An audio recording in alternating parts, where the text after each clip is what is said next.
কওমি মাদ্রাসা কি জিনিস আজকাল সব যুবকের সামনে বিষয়টা স্পষ্ট নয়। এই জন্য অনেক যুবক কওমি মাদ্রাসার মর্যাদা কিংবা গুরুত্ব বুঝে না। ছোট্ট করে যদি বলতে হয় তাহলে বলতে হবে কওমি মাদ্রাসা, এই মুসলমান ভালো করে শোনো, কওমি মাদ্রাসা হচ্ছে ঈমান এবং আমলের সমন্বিত রূপ। এখানে ঈমানও আছে, আমলও আছে, কথা ঠিক না বেঠিক? ঈমান আছে বলেই কওমি মাদ্রাসায় ছাত্ররা কষ্ট করে পড়ে, ছাত্রীরা কষ্ট করে পড়ে, শিক্ষকরাও সামান্য বেতনে কওমি মাদ্রাসায়। এখন একজন মানুষ বাদাম বিক্রি করলে রাস্তায় যা উপার্জন করতে পারে, কওমি শিক্ষকরা তার অর্ধেক বেতনও পায় না।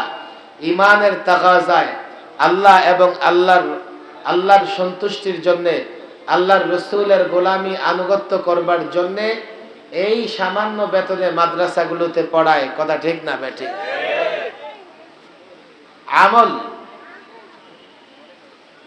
যদি তোমরা আমলের কথা বলো, কোরআন সুন্নাহ অনুযায়ী আমলের কথা যদি বলো,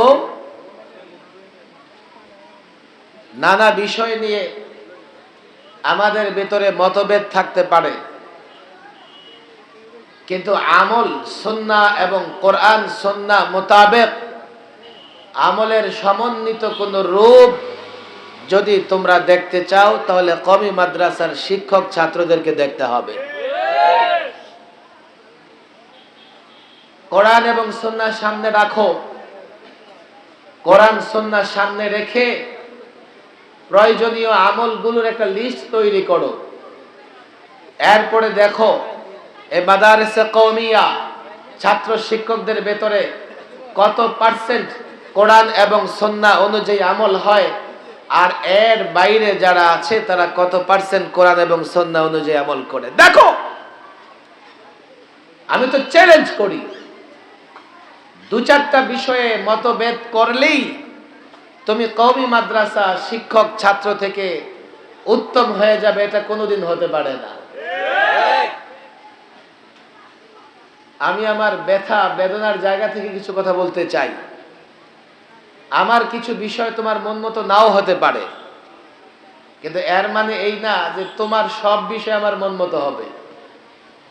আমার কোনো বিষয় তোমার মন মতো নাও হতে পারে, এর মানে এই না আমার সব বিষয় তোমার মন মতো হবে না। আমার সব বিষয় তোমার মন মতো হয়, একটা দুটা বিষয় যদি তোমার মন মতো না হয় আমার বিরোধিতা করো, আর তোমার দুই একটা বিষয় মন মতো হয়, ম্যাক্সিমাম বিষয় মন মতো হয় না, আমি কই, আমি তো তোমাকে তাড়িয়ে দেই না। আমার কথা বুঝবার চেষ্টা করেন। কোরআন এবং সুন্নাহ অনুযায়ী আমার সকাল থেকে বিকাল পর্যন্ত যত আমল করা দরকার আমি এখানে এক দুইটা আমল করি, আর দেখি যে এই এক দুইটা আমল এই মৌলভী সাহেব করেন না, আমি মৌলভী সাহেবের বদনাম করি। অথচ আমি যে ৯৮টা আমল কোরআন সুন্নাহর করি না, ৯৮টা আমল মৌলভী সাহেব করেন, সেটা কিন্তু আমার চোখে নজরে পড়ে না। আপনাদেরকে আমি কথা বুঝাইতে পারি নাই এখনো? আপনাদের মন খারাপ নাকি? আমার দিকে তাকান, আমি দৈনিক ১০০টা কাজ করি। কয়টা কাজ করি? ১০০। দুইটা কাজ আপনার পছন্দ হয় না, দুটা কাজ নিয়ে আপনার আপত্তি আছে যে হুজুর এই দুটা কাজ সহিহ হাদিস দ্বারা প্রমাণিত নয়, আপনার আপত্তি আছে।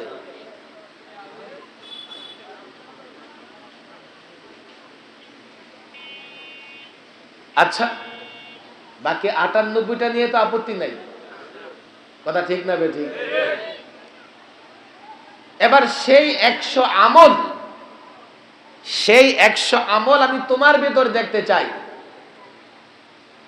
দেখা যাবে দুই চারটা ছাড়া বাকিগুলো ৯৫টা তোমার ভেতর বিলকুল নাই।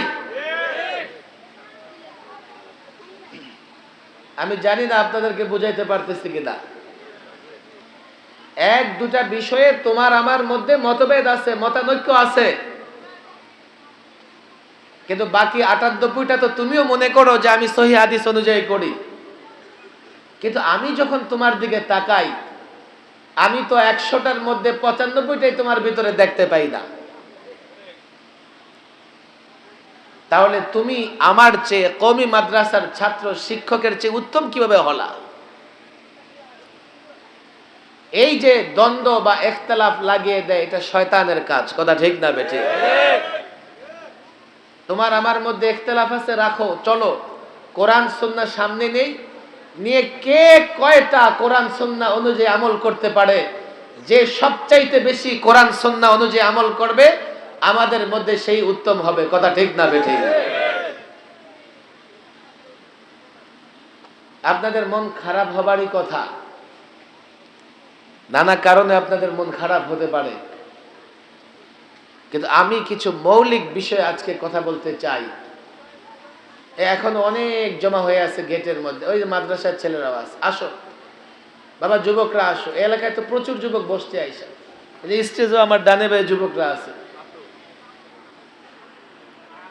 আসো যুবক যারা সামনে আসো, আসো, আমি তোমাদের বেশি সময় নষ্ট করব না, বেশি সময় তোমাদের আমরা নিব না। আমাদের জন্য প্রকৃত যে বিষয় ونتوكل عليه ونعوذ بالله من شرور أنفسنا ومن سيئات أعمالنا من يهده الله فلا مضل له ومن يضلله فلا هادي له ونشهد أن لا إله إلا الله وحده لا شريك له ونشهد أن محمدا عبده ورسوله أما بعد فأعوذ بالله من الشيطان الرجيم بسم الله الرحمن الرحيم قل إن كنتم تحبون الله فاتبعوني يحببكم الله ويغفر لكم ذنوبكم والله غفور رحيم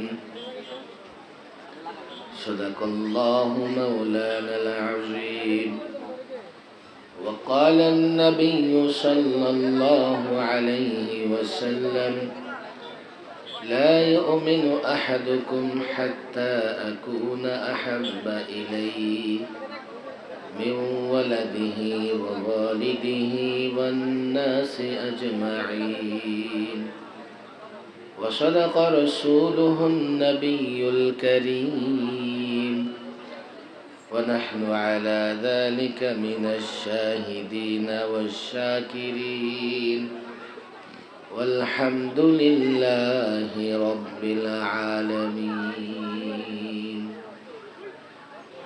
اللهم صل على محمد وعلى آل محمد كما صليت على إبراهيم وعلى آل إبراهيم إنك حميد مجيد اللهم بارك على محمد وعلى آل محمد كما باركت على إبراهيم وعلى آل إبراهيم إنك حميد مجيد থানারহাট দারুন নাজাত মহিলা মাদ্রাসা যুব সমাজ এবং প্রবাসীদের উদ্যোগে আয়োজিত আজকের এই মোবারক মাহফিলে উপস্থিত উলামায়ে কেরাম, যুবক ভাইয়েরা, ছাত্র জনতা, দিন প্রিয়, ইসলাম প্রিয়, তৌহিদে জনতা, আল্লাহ তাবারক ওয়া তাআলার বড় দয়া এবং অনুগ্রহ, যিনি একটি মুবারক মাহফিলে আমাদের বসার তৌফিক দিয়েছেন, সেজন্য সকলেই অন্তর থেকে তার শুকরিয়া আদায় করি, বলি আলহামদুলিল্লাহ। আওয়াজ করে অন্তর থেকে বলি আলহামদুলিল্লাহ। বেশ কয়েকটা সমস্যা। এর এক নম্বর সমস্যা হচ্ছে, সামনে 3-4টা পিচ্ছি ওয়াজ করতেছে বসে। বাবা তোরা চলে যা, কয়জন আছিস তোরা এখানে? 4জন। মাদ্রাসায় যাও বা এক পাশে যাও, ওদের জায়গা করে দেন। 4জন আছে, এক হালি। বাবা তোরা এক পাশে যা রে বাবা। দ্বিতীয় বিষয়, আমি আগেও মিডিয়াওয়ালাদের বলেছি, আমি বড় মিডিয়ার ভাইদেরকে মহব্বত করি।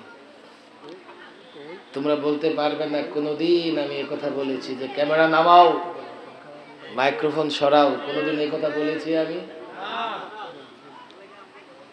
অনেক কষ্ট তোমরা করো, সেটা আমি জানি। মাহফিল থেকে মাহফিল, এই জেলা থেকে অন্য জেলা,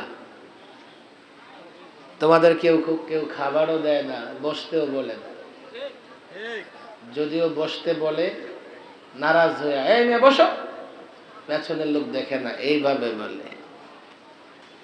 তোমাদের কাছে ছোট্ট একটা হেদায়েত, তোমরা যেখানে মাইক ফিট করবে, মাইক্রোফোন ফিট করবে, দেখবে আসলে এখানে ফিট করার জায়গা আছে কিনা।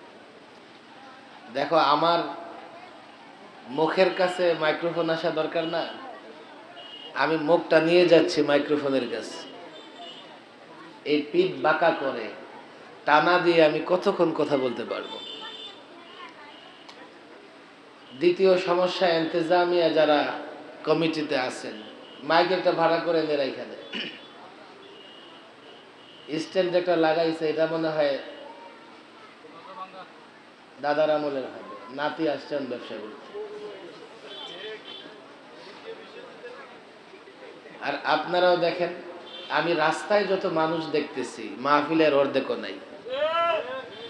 আরে ফ্যানটা সরাইয়া কার দিকে দিয়ে রাখছিস তোরা?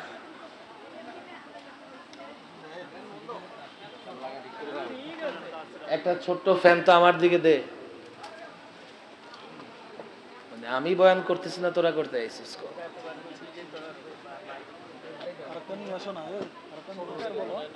একটা ছোট্ট ফ্যান হইলো দে বেটা, গরম লাগে। এটা কম করে একটু অ্যাঙ্গেল করে দাও না। ঠিক আছে, ঠিক আছে, ওখান থেকে অ্যাঙ্গেল করে এভাবে। হ্যাঁ, এবার ঠিক আছে। তাহলে স্টেজে সবারই লাগবে। এই এলাকার মানুষরা ওয়াজ মাহফিল পছন্দ করে না, আসলেই করে। দুর্বল আওয়াজ আপনাদের, করে নাকি আসলে? রাস্তাঘাটে ঘুরতেছে কেন? আমি অনুরোধ করব, দেখেন কেউ আমারে মহব্বত করেন আর না করেন, আমি রাস্তায় যত যুবকদেরকে দেখেছি, যেহেতু যুবকদের আয়োজনে মাহফিল, আমি প্রত্যেকটা যুবকের হাতে ধরে অনুরোধ করব, আমার চোখের সামনে যাদেরকে দেখা যাচ্ছে, এই আওয়াজ কি ওদের কাছে পৌঁছায়? আমার তো মনে হয় না। মাইক কি 2টা না আরো আছে? আমি এলাকার যুবক, আমাকে পছন্দ করো আর না করো, সকলের কাছে সামনে যারা আছো অনুরোধ করি, আসো। ছাত্র, আলেম, ওলামা, যুবকদের বলি, কিছুটা সময় তোমাদের নষ্ট হলেও লম্বা সময় আমি নষ্ট করব না। এই রাস্তা দিয়ে একজন যুবকও থাকবে না, কথা বলবে না। প্রত্যেকটা যুবকের কাছে আমি অনুরোধ, এখানে স্বেচ্ছাসেবক দাঁড় করিয়ে দেন, স্বেচ্ছাসেবক দাঁড় করিয়ে দেন। এই ডানে যেন কেউ আওয়াজ না করে, যুবকদের হাতে পায়ে ধরে আপনারা বসিয়ে দেন। আছে কি স্বেচ্ছাসেবক? মাদ্রাসার পরিচালকরা আমি বলবো, আপনি স্বেচ্ছাসেবক দিয়ে এই যুবকদেরকে প্যান্ডেলের ভেতরে নিয়ে আসেন। আমরা তো কত সময় তো নষ্ট করি, মাহফিলে বসলে খুব বেশি সময় নষ্ট হয়ে যাবে। এই এলাকায় আমি যখন খাবার গ্রহণ করতেছিলাম, এলাকার নানাবিধ সমস্যার কথা আমি শুনেছি। এই মাদ্রাসা, এটা মহিলা মাদ্রাসা, তবে এটা একটা কওমি মাদ্রাসা, আমরা সবাই জানি তো।